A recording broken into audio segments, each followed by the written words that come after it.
don't want us to have it. I've told you where the vehicle is.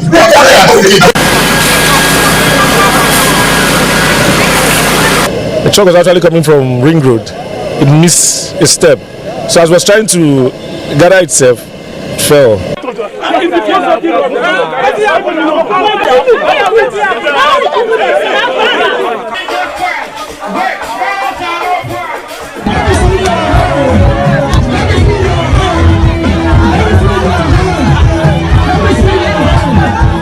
What we are witnessing these days, it is something we can no longer understand. They should stop telling us and promising us all those promises are fake, giving us this state of promises are fake. We don't want it anymore.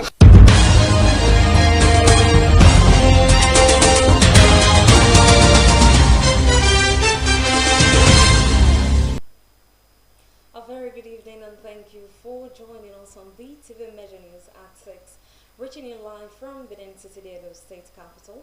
I am Evelyn Zibili, and now to the news in details.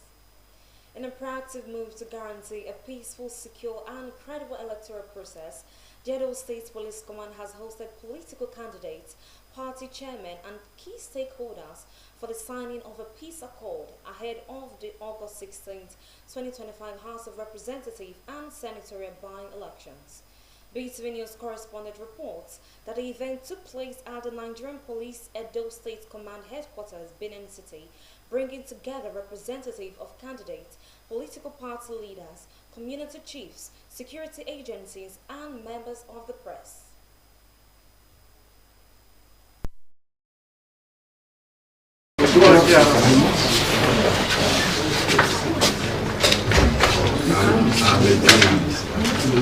That was the signing of the peace accord by representatives of various political parties, including the All Progressives Congress, the People's Democratic Party, AMPP, Action Alliance, at the police headquarters in Benin, ahead of this Saturday's by-election in Novia Federal Constituency and Edo Central Senatorial District. Earlier in a welcome address, the Commissioner of Police Edo State, CP Monday Agbonika, appreciated all attendees for honoring the invitation. He stressed that the peace accord was a formal commitment to peaceful conduct before, during, and after the elections. The Commissioner of Police assured that security agencies would lawfully provide a safe environment for voters, warning against violence, hate speech, vote buying, and other actions capable of undermining the credibility of the polls. We have decided to come together to call all the party, the stakeholders, and all the aspirants and their party chairman that will allow a level playing ground and that will go by the rules. And today you can see all the service chiefs are here. We have also had a meeting together to arrange to plan for the elections. And I assure the members of the body and the generality of the voters in the states that with all the measures we have in place that we're going to have a peaceful process. Especially now that we have agreed, all the party members that are here are all going to indicate and we'll have it formally on ground that we have agreed to have a peaceful process. The INEC Resident Electoral Commissioner Edo State, Onugbom Onuha, who thanked candidates and party chairmen for their cooperation, said that all election materials have been inspected, prepared, and will be distributed to designated polling units with adequate security arrangements in place for smooth operation. This opportunity to thank all of you for the concern and love we have shown for the electoral process. We are taking charge of the sensitive materials, the CBN. We finished that. We invited the political parties to come and inspect them. The sensitive materials will be leaving from the central bank to the various local government. We have 7 local government, 5 at the close central and 2 via consensus. So all of them will leave to the various local governments. Speaking during the event, Chief Igbinovia Jackson commended the initiative and reaffirmed Edo State's legacy of peace, pledging continued efforts to preserve it. Also, A civil society organization representative, Comrade Solomon Idiogbe, applauded the police command for taking proactive steps towards a violence-free election. Similarly, Barrister Peter Owadiai, the State Publicity Secretary of the APC, assured the people that the party would uphold peace and eschew violence.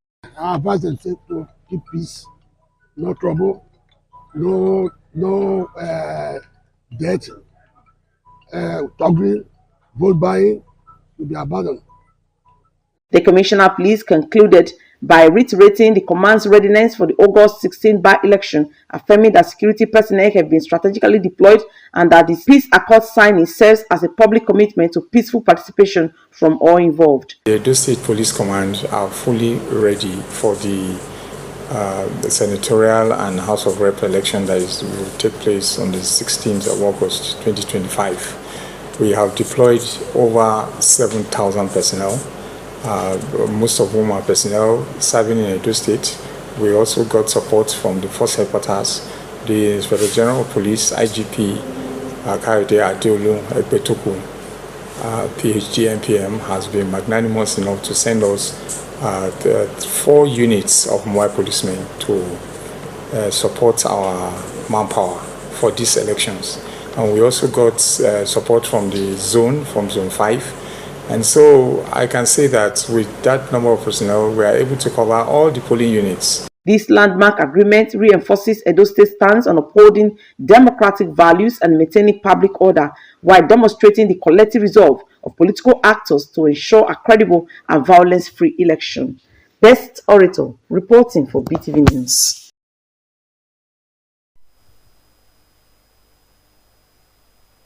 Edo Central Senatorial District came to a standstill on Thursday as the All Progressive Congress APC held its grand finale campaign rally ahead of the August 16 senatorial by-election. The event, which took place in Ekpoma, Esa Central Local Government area, drew an unprecedented crowd of party faithful, supporters and community members from across the district. BeeTv News Best Orator has details.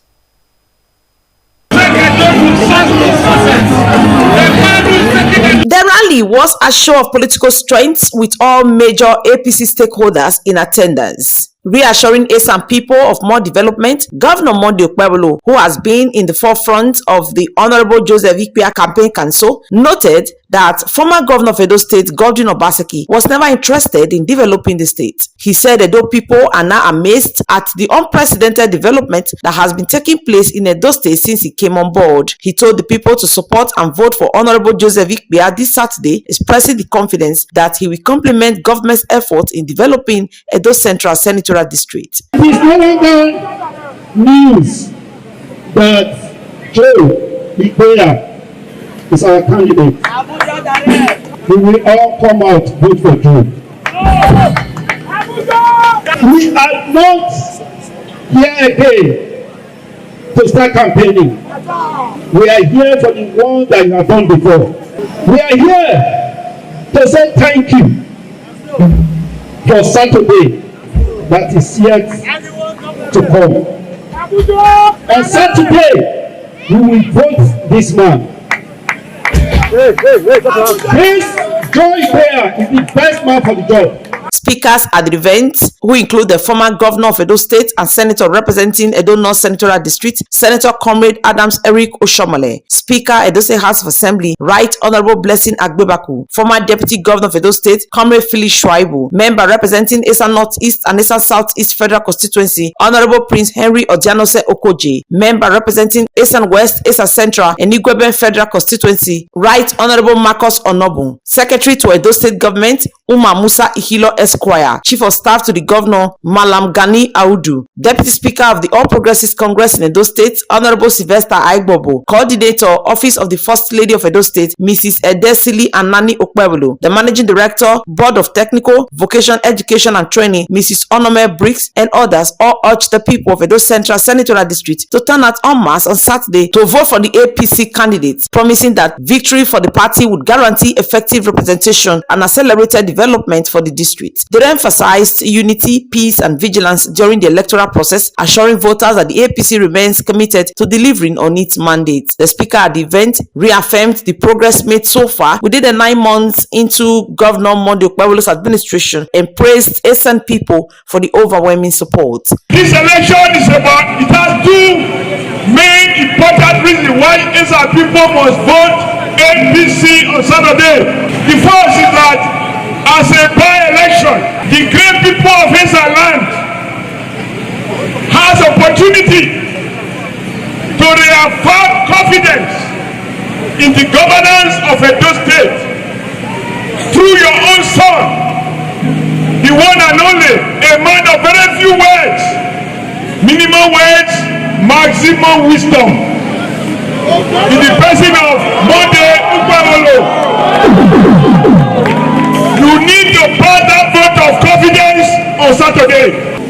From within 8 months, from Senate to Governor, all I will say is that Joseph Ikpea prepared for swearing. Very, very lucky man. I join Honorable Blessing to say, go and prepare for inauguration, go and prepare for swearing. For the youth, it is not over until so all of us from today, we must go back to our units to go and deliver Honorable Joe Ikpea. Follow the election, follow the vote, follow the ballot paper, follow the card, follow the result. Senator Joseph Ikpea will be the senator representing Edo Central Senatorial District, working for us together at the National Assembly. I want to tell you that this election coming up in 48 hours is a one-way election. We have come out today. I want to appeal to you. Come out like this on Saturday to cast your vote for Honorable Joseph Ikpea. The seat was his seat, so he should be the person to determine who is more qualified and more suitable to fill the seat that he left, and he has shown us a way, Joe Ikpea, and that is where everybody is going. We have a candidate today, a former commissioner, Honorable Joseph Ikpea, a former local government chairman, a former rep of Sudan representing the good people of Edo Central. We proving result oriented. Ikpea, yes! Expecting that everybody will come out on Saturday the 16th and vote for Ikpea as the next senator representing Edo Central. I'm really thankful for the governor of Edo State for the support he has shown behind Ikpea and the people of Edo State for coming out en masse. Honorable Dr. Joseph Ikpea is a very calm and kind person, and you know the man for the job does not have to be a noisemaker, so you can actually be calm, collected, and you speak and you do the doings and not just speak.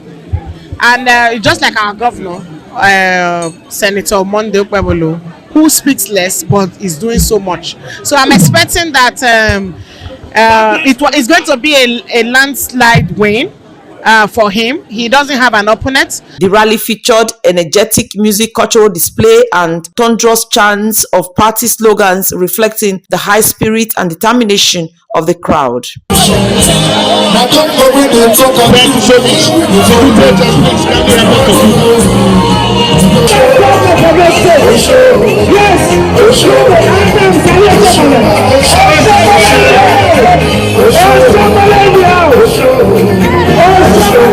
Residents described the turnout as one of the largest political gatherings in recent times, which signals strong momentum for the APC ahead of this Saturday's poll. The deputy state chairman of APC also received prominent defectors into the fold of the party. This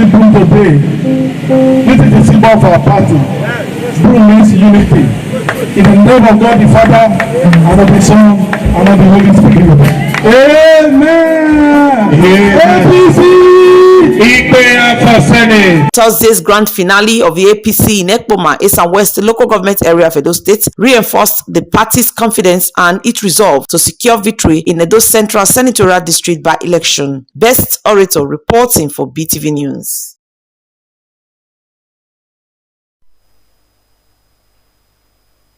The Edo State Police Command says, in line with its mandate to ensure a safe, secure and peaceful environment for the conduct of the August 16, 2025 by-election, a total of 7,825 police personnel will be deployed across all areas where the election will take place. The personnel are drawn from Zone 5 headquarters, the Edo State Command Police Mobile Force, PMF, Special Intervention Squad, SIS, and the Election Monitoring Team from the Nigerian Police Force Headquarters, Abuja. According to the police image maker in Edo State, CSP Moses Joel Jamu, the deployment is aimed at providing adequate security before, during, and after the elections to guarantee the safety of voters, electoral officials, and materials while maintaining law and order. Furthermore, the command is imposing a restriction of movement from 12 o'clock midnight of Friday, August 15, 2025 to 6 o'clock p.m. on Saturday, August 16, 2025 in all areas where election will be conducted. This measure is to prevent any form of interference, disruption, or breach of peace during the electoral process. The Commissioner of Police, Edo State Command CP Monday Agbonika, appealed to members of the public to comply with this directive, noting that only those on essential duties with valid identification will be allowed passage. The command warns that any individual or group found violating the restriction order or engaging in acts capable of disrupting the election or undermining the peace will be dealt with in accordance with the law. The Edo State Police Command reiterates its commitment to neutrality, professionalism, and the protection of democratic values during this exercise and urge all eligible voters to come out and exercise their civic responsibility without fear, as adequate arrangement has been made for their safety.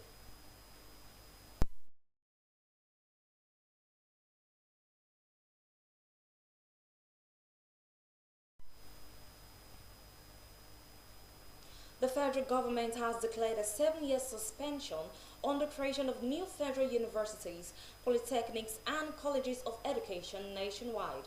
President Bola Tinubu has also directed a thorough review of deductions and revenue retention practices by Nigeria's key revenue-generating agencies.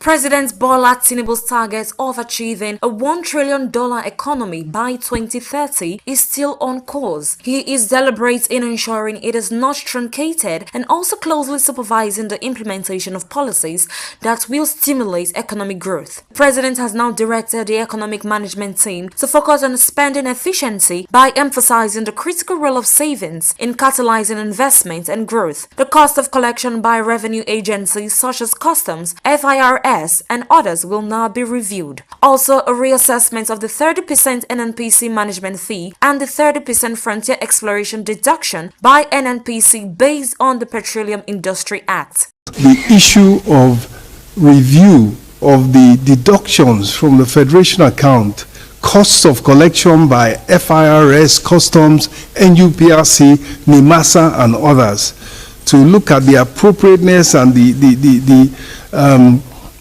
the possible savings in those key areas, amongst others. And likewise, NNPC has charges of 30% management fee and 30% management of the Frontier Exploration Fund, and we are charged with ensuring that in order to optimize every naira available for investment. The federal government is concerned about the proliferation of tertiary institutions in the country at the Federal Executive Council meeting. A 7-year moratorium was imposed on the establishment of new federal universities, polytechnic, and colleges of education. Instead of establishing more federal tertiary institutions, the focus will now be on the development and funding of existing tertiary institutions. We're witnessing significant deterioration of infrastructures both physical and manpower at these federal tertiary institutions. So, and if we do not act decisively, what we'll have significant reduction in the quality of graduates coming out of these institutions, which will impact our global rating and the respect that the international community has for the graduates, for the people graduating from our universities, polytechnics, and colleges of education.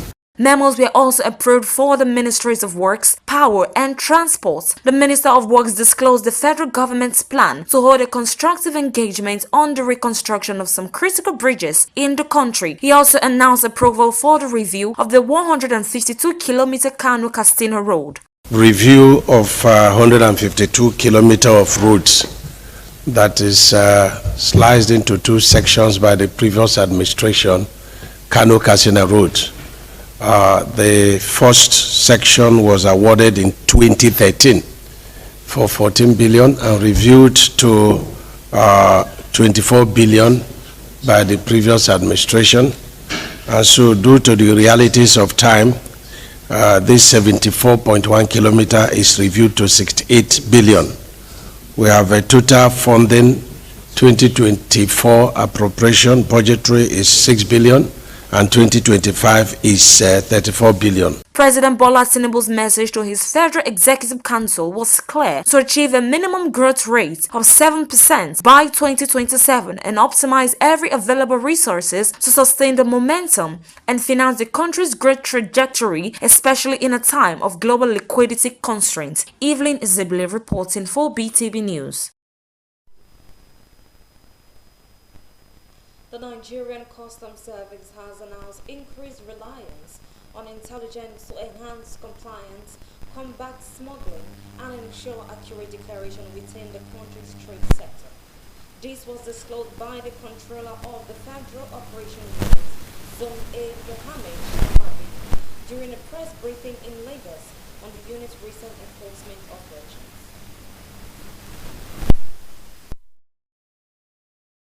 According to the controller, intelligence-led operations over the past 3 weeks across the 6 days of the Southwest led to 76 interceptions of smuggled and contraband goods. They include over 4,000 bags of foreign parboiled rice, 22 used vehicles, over 12,000 liters of premium malted spirits, cannabis sativa, poultry products, vegetable oil, and 120 bales of used clothing. 8 containers were also seized for misdeclaration and duty evasion containing used shoes, auto parts, used tires, furniture, and alcoholic beverages. 13 suspects were arrested with seized valued at over 3 billion naira. These seizures underscore the operational capabilities and strategic effectiveness of our operatives.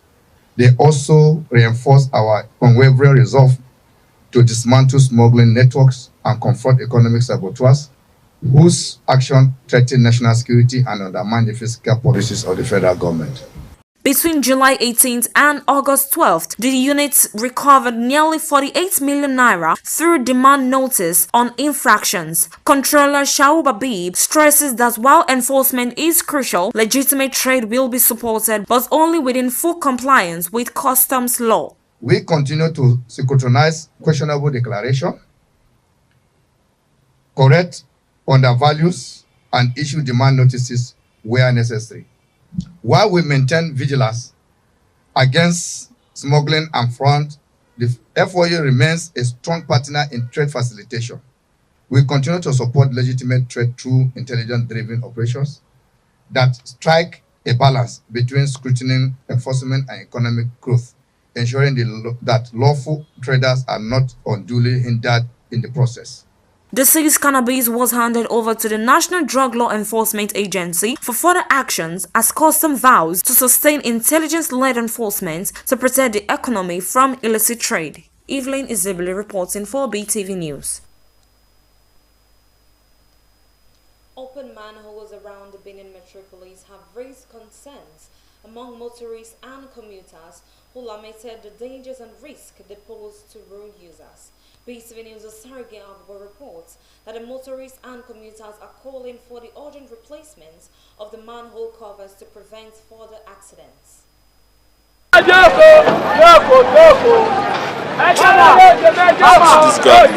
Road miles are access points to underground utilities like sewers, drainage systems, and cables covered with leaves to allow for maintenance and repairs.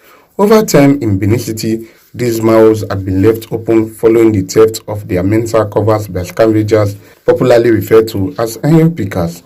In response, the current administration of Governor Monday Ukbebulu replaced the open miles with concrete covers.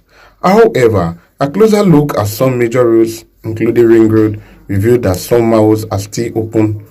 Motorists and commuters expressed concerns over the open miles, describing them as risk to road users, and narrated several instances where vehicles and commuters unfamiliar with the road are falling into the miles. About that place, I don't know how to describe it, but it's very, it's not good. It's very dangerous because that manhole there, as it's open, if you don't know, then you drive and enter inside it, then the accident will be, I don't know how to describe it. I don't know how it will be. If accident occur there, maybe motor or vehicle drive into it.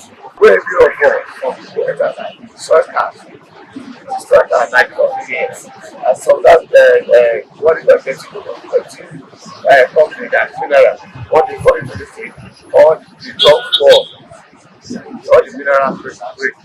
What I didn't mention, when they put on the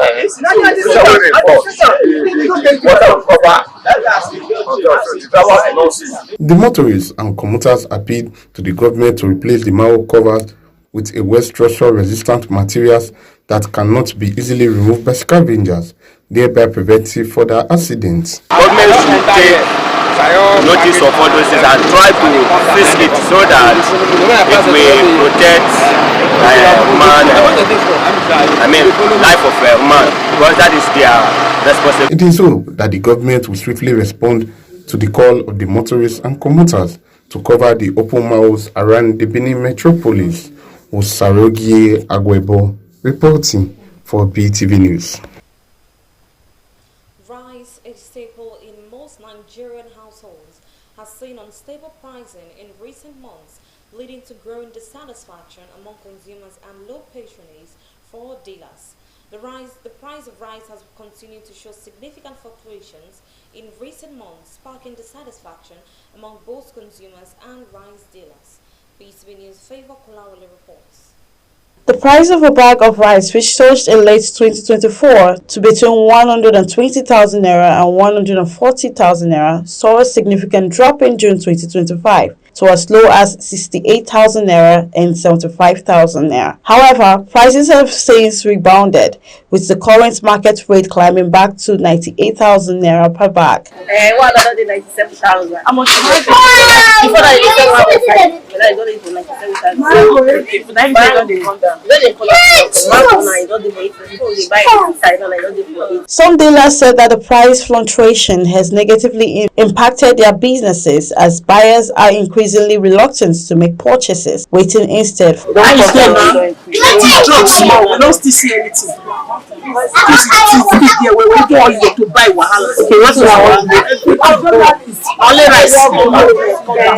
Consumers are also feeling the pinch. Some respondents expressed frustration over the inconsistency in pricing, noting that it has forced them to cut down on their rice consumption, while also appealing to governments to address the situation. As inflation continues to impact food price nationwide, the case of rice illustrates the broader challenges facing the Nigerian economy. Market watchers say consistent policy measures and support for local production could be key to curbing future price volatility. Favor Kolawole reporting for BeeTv News.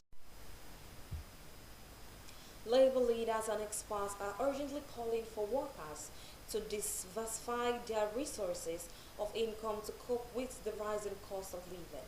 As the Southwest Labor Summit organized by the Trade Union Congress, attention turned to agriculture as a sustainable pathway to wealth for workers. The report. The event emphasized the need for capacity building, financial literacy, and strategic engagement in agricultural value chain to secure workers' future beyond their current employment. God has given us huge resources like that, but we have failed to cultivate such resources to harness and improve our revenue. If we don't grow our revenue, we will keep shifting all the problems till tomorrow. It will never be solved. That is the reality. All Nigeria governors today, they should all be the leaders in pushing people to go back to farm, creating the enabling environment, not just peasant farming, but commercial farming, because that is the tool that could easily trigger growth in Nigeria. Nigeria as a country, we don't have any business talking about a GDP growth of 3%. The potentials are there. The human resources are there. The land is there. The solid minerals, they are all there. But because of the money we get from crude and the way our country is structured, until we look at the fundamentals, it will not work. One of the summit facilitators, Professor Silk Ogbu, urged workers to see agriculture as a commercial venture that could guarantee long-term financial stability rather than the small-scale sustenance activity. The major challenge that many people have today is that of the cost of food. The cost of food has continued to go up, and we know that there is hunger in the land.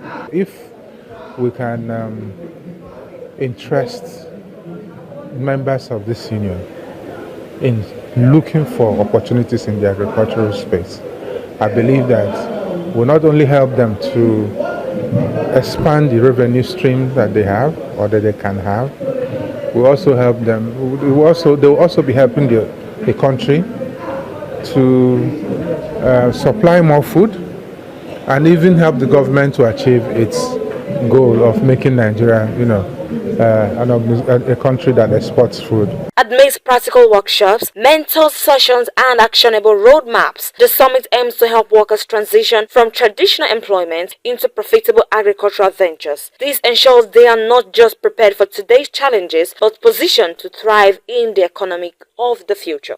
Evelyn Izebile reporting for BeeTv News. Troops of the Nigerian army have successfully repelled an attempted ambush by Boko Haram terrorists in Keruto, Borno State. Several insurgents were reportedly killed during the operation, and a khaki of workers in weapons were recovered. The battle occurred along a route in Kareto where troops of the 145 Battalion under Operation Case Sector 3 in Temas were on patrol. The terrorists lying in wait detonated an improvised explosive device IED and immediately opened fire on the soldiers, but their plan quickly fell apart. The troops were trained in anti-ambush drills, swiftly outflanked the attackers, overwhelming them in a counter-assault that ended with scores of insurgents neutralized on the spot.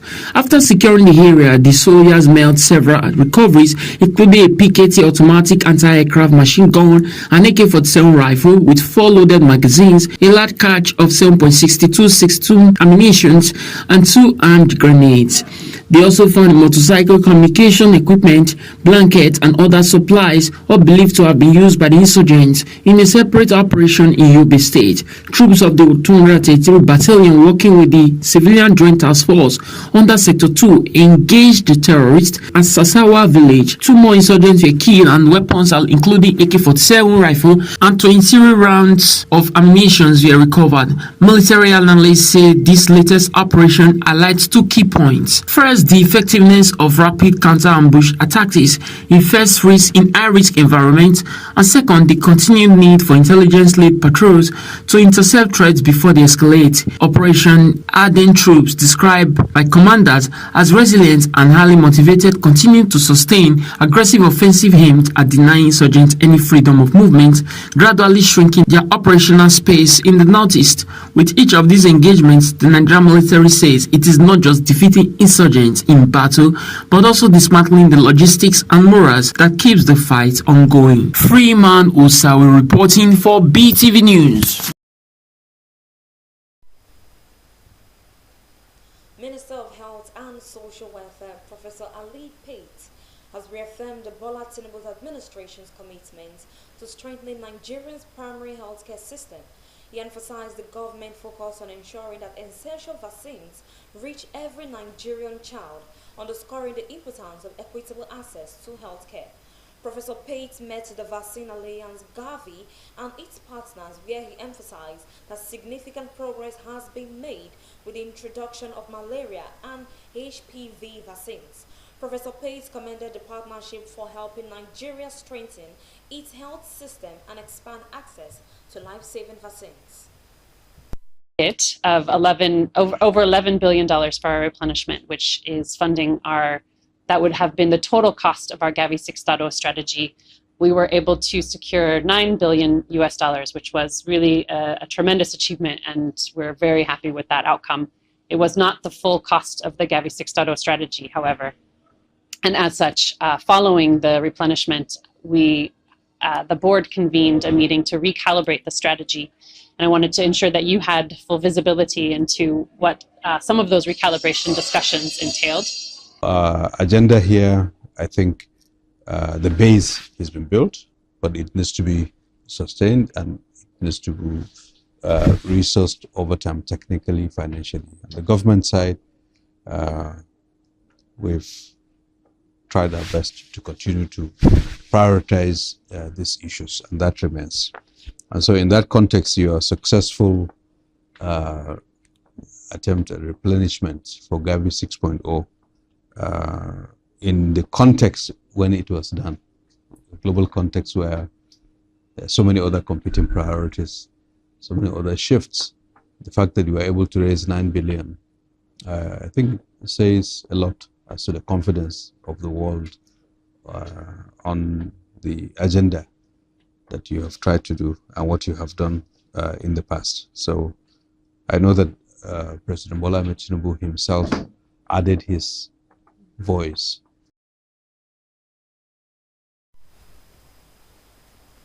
The First Lady of Nigeria, Oluremi Tinubu, has empowered 500 women in the state with a grant of 50,000 naira each under the Renewed Hope Initiative Economic Empowerment Program.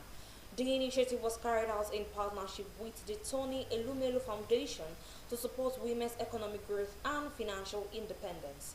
The First Lady, who made the disbursement at the program held at the International Cultural and Event Center, Akure, explained that it was in continuation of the program launched recently, Niger State, where she made a symbolic presentation of 50,000 naira to 50 women.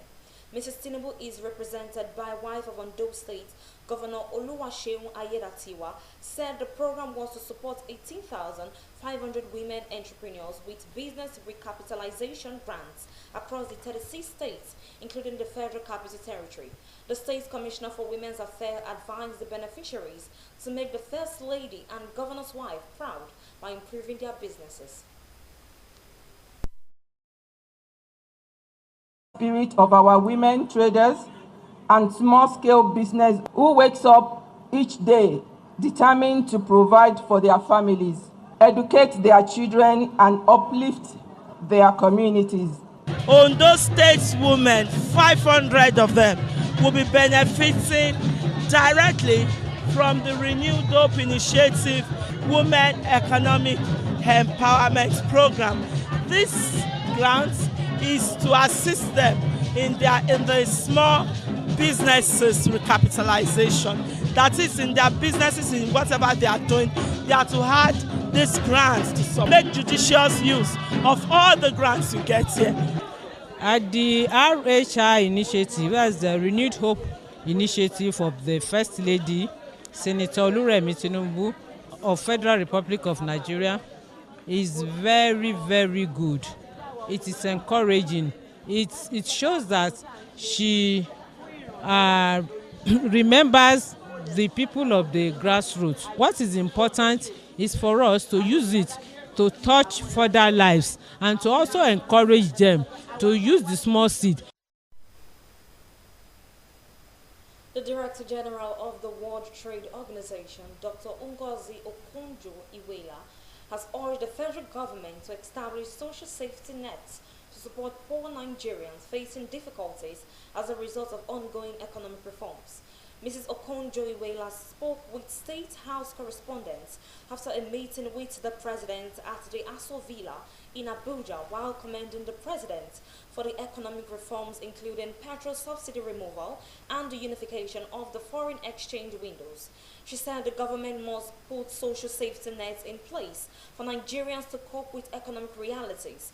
Dr. Okonjo Iweala for well said her mission was to brief President Tinubu on the launch of the Women's Exporters Fund for the digital economy jointly managed by the World Trade Organization and the International Trade Center.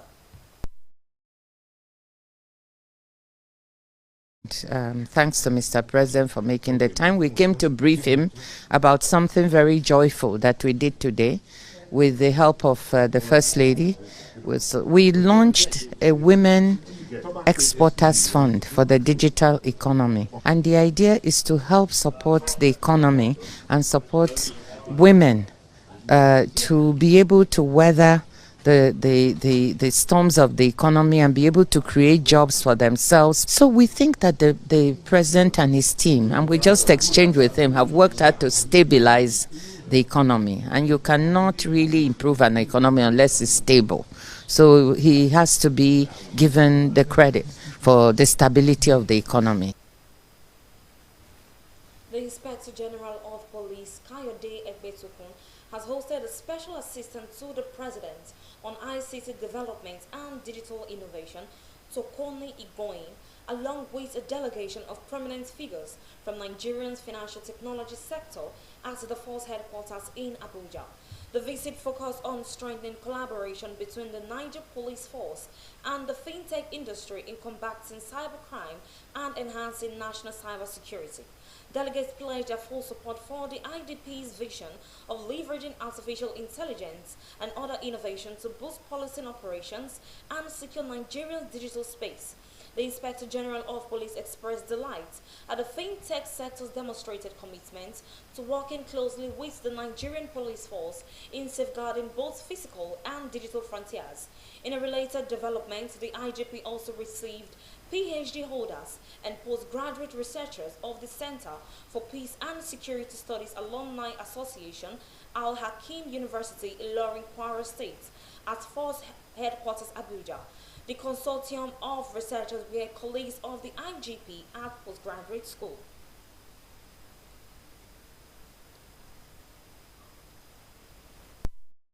The General of Police is a testament of your unwavering dedication, integrity, and visionary leadership. Under your command, the Nigeria Police Force has witnessed remarkable strides in peace and security, e.g., community policing, crime reduction, technological advancement, and improved public trust. So I thank you for your support, for supporting the police. It's very rare to see people coming to visit us and coming to tell us that they have come to assist us. So your visit is unique, your group is unique. I appreciate you.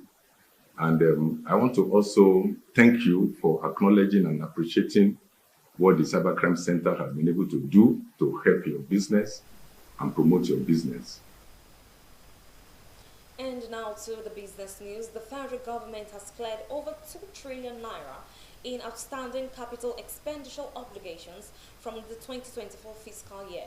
The Ministry of Finance has announced that there are currently no pending obligations that are not being processed and financed. The focus will now shift to ensuring timely releases for the 2025 capital budget. Let's join BeeTv News' Esohe Osewenge for details and more from the business world. The government has reaffirmed its medium-term economic objective of achieving a 7% annual GDP growth rate driven by investment in agriculture, education, healthcare, manufacturing, technology and infrastructure. Public-private partnerships are being pursued to attract private capital for infrastructure projects, including the Third Mainland Bridge and Kati Bridge in Lagos. As part of its social intervention programs, the Red Card transfers have reached 8 million of the planned 15 million beneficiaries through 3 rounds of biometric verified digital payment. Additional initiative includes the Nigerian Education Loan Fund, Consumer Credit Scheme, Youth Investment Bank, and a 600 million pounds facility focused on the digital and creative sectors with dedicated provisions for young women. The Federal Inland Revenue Service has extended the deadline for onboarding and transitioning to the National e-invoicing solution by 3 months. The revised deadline for companies to complete onboarding and commence integration is now November 1, 2025. Since the go-live date of August 1, 2025, over 1,000 large taxpayers have been onboarded, representing approximately 20% of the targeted group. Major corporations such as MTN Nigeria, Y Nigeria, and IHS Nigeria have started live invoice transmissions. 16 service providers have been certified as system integrators and access point providers within the system. The FIRS is providing technical assistance, help desk services, and sector-specific engagement sections to facilitate adoption. Integration timelines are estimated between 2 to 12 weeks, depending on the complexity of each taxpayer system. The agency emphasized the importance of readiness ahead of full enforcement. eTransact International PLC, in collaboration with the Enterprise Development Center at Penn Atlantic University, has released a comprehensive report titled AI Readiness of Nigerian SMEs, aimed at enhancing the status and capacity of small and medium enterprises in adopting artificial intelligence technologies. The report provides a data-driven assessment of the current state of AI adoption among Nigerians over 39 million SMEs and MSMEs. While enthusiasm for AI is high, the findings highlight critical gaps in awareness, access to resources, and the availability of tailored AI solutions. The document serves as a strategic roadmap for SMEs to make informed decisions on investment and capacity building, and is intended to guide policymakers, financiers, and educational institutions in developing targeted support programs. The goal is to drive job creation, competitiveness, and innovation-led growth within the Nigerian economy.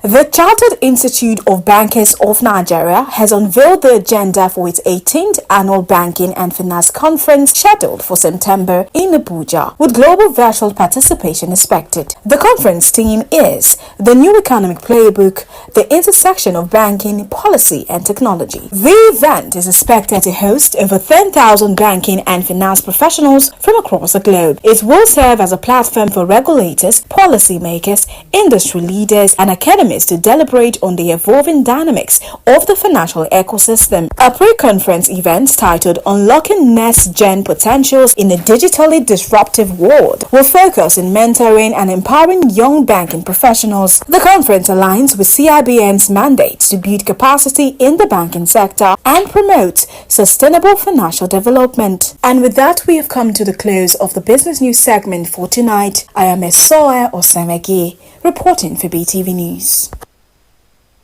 And now let's look at the global scenes where Donald Trump and Vladimir Putin are set to meet in Alaska to pursue their differing agendas for ending Russia's war in Ukraine. Also, more than 300 ill in Indonesia after eating free school lunches. BeeTv News correspondent Harmony Abafo has more on this and more from the global scenes. Donald Trump and Vladimir Putin will meet in Alaska to discuss ending Russia's war in Ukraine, each with different goals. Putin seeks global recognition, proof Western isolation failed, and U.S. acceptance of Russia's control over occupied Ukrainian territories. Alaska offers him security, distance from Europe, and symbolic value from its Russian history. While he wants victory, economic strains could push compromise, though there's little sign yet. Trump, who promised a quick end to the war, has sent mixed signals, alternating between criticizing Putin and suggesting land swap deals Ukraine rejects. Yet still wants to be seen as a peacemaker, possibly eyeing a Nobel Prize. Both may find a way for Trump to claim progress on Russia's terms. In Sragen, Central Java, 365 people fell ill after eating school lunches from President Prabowo Subianto's free meal program, the largest food poisoning incident since its launch. The $28 billion scheme aimed at reducing child stunting by feeding 80 million students has faced repeated contamination cases and criticism over its high cost, which forced $19 billion in budget cuts to ministries and sparked protests. The suspected meal in Sragen included turmeric rice, eggs, tempeh, cucumber salad, and milk, all prepared centrally. Authorities are testing food samples and the government has pledged to cover medical expenses. Despite mounting criticism, Prabowo defended the program in his State of the National address, calling it key to ending poverty, hunger, and suffering in Indonesia. South Africa's Army Chief General Rudzani Mafania is under fire after pledging military and political support to Iran. During a visit, President Cyril Ramaphosa says he neither knew about nor approved. The government has distanced itself from his remarks, which included criticisms of Israel and support for Palestinians, stressing they do not reflect official policy. The comments have added strain to already tense US-South Africa relations, with Washington objecting to Pretoria's ties to Tehran amid broader disputes, including US President Donald Trump's aid cuts over South Africa's stance on Iran and its genocide case against Israel. Mali's military government says it has arrested French national Jean Vezelier for allegedly spying for France to destabilize the country, linking him to a wider coup plot involving detained army generals and more than 50 soldiers. Authorities accuse him of working with French intelligence to mobilize political, civil, and military actors against the junta, which has also arrested former Prime Ministers Moussa Mara and Choguel Maiga in recent weeks amid growing political tension. The arrest comes as the junta led by General Assimi Goïta extends its rule until at least 2030, dissolves political parties, and faces worsening jihadist violence, despite turning to Russian allies after cutting ties with France. And that is all from the global scenes. Harmony Agbafo reporting for BeeTv News. Nollywood actress Omobolarinde Akinjaju, known as Ashabi, recently shared a heartfelt message on Instagram expressing deep affection for her partner, singer Possible. The actress, who recently launched her clothing store, referred to Possible as the love of her life and expressed appreciation for his support during her store opening event, including the gifts he presented to her. Let's join BeeTv News God Gifts Omane for details and more from Entertainment World.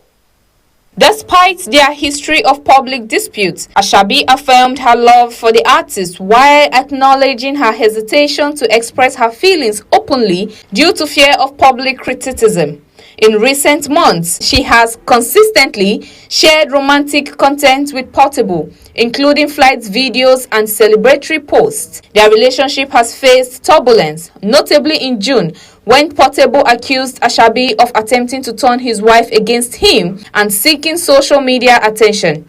Additionally, in March, he criticized her for allegedly competing with his wife after she was excluded from his trip to London. Nonetheless, Ashabi continued to support Portable, celebrating his birthday with a special meal, welcoming his release from police custody in April, and congratulating him on purchasing a Ford F-150. Her consistent public display of affection suggests a continued romantic involvement with the singer despite previous tensions.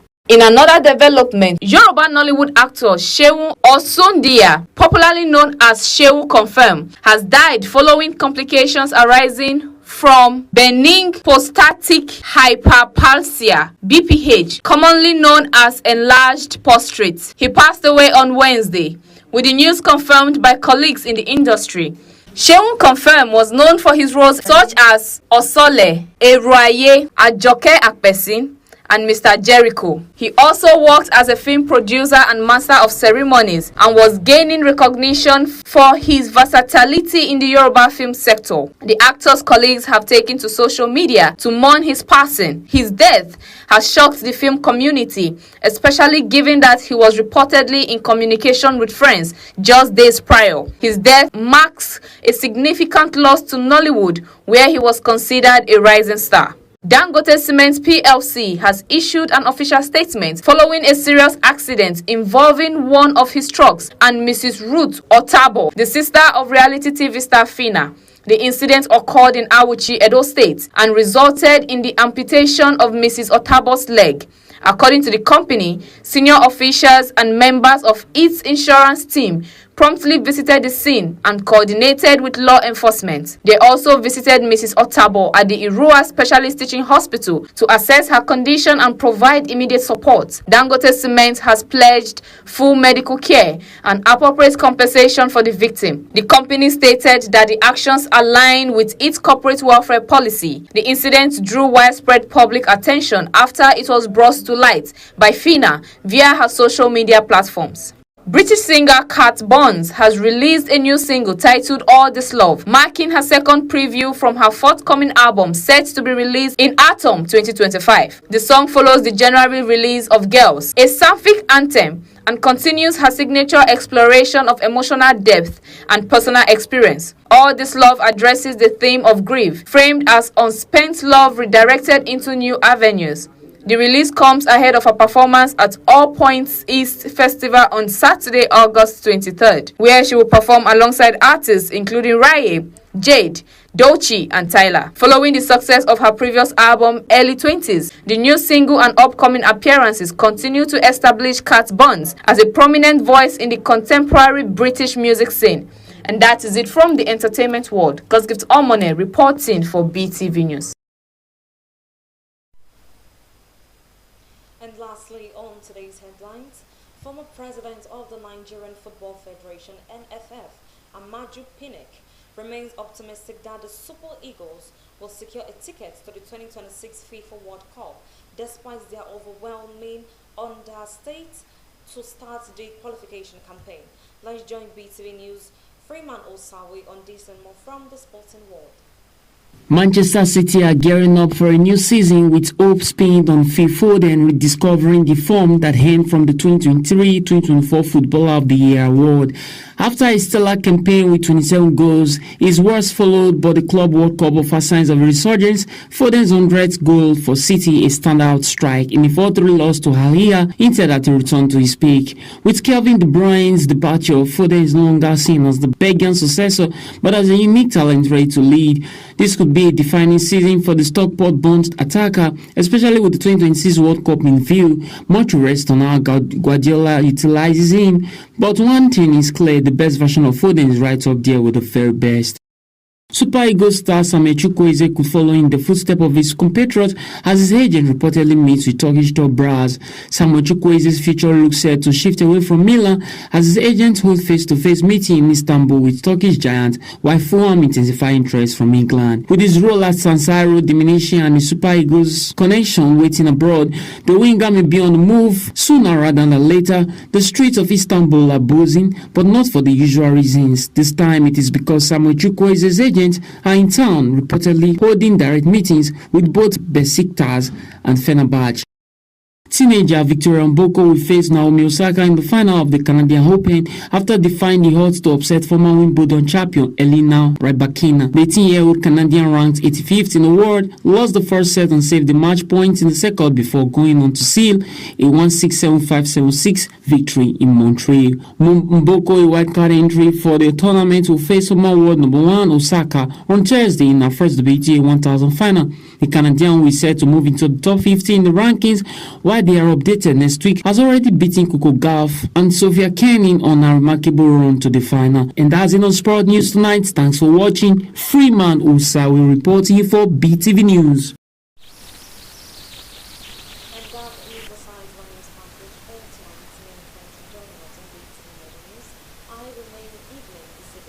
Thank you and have a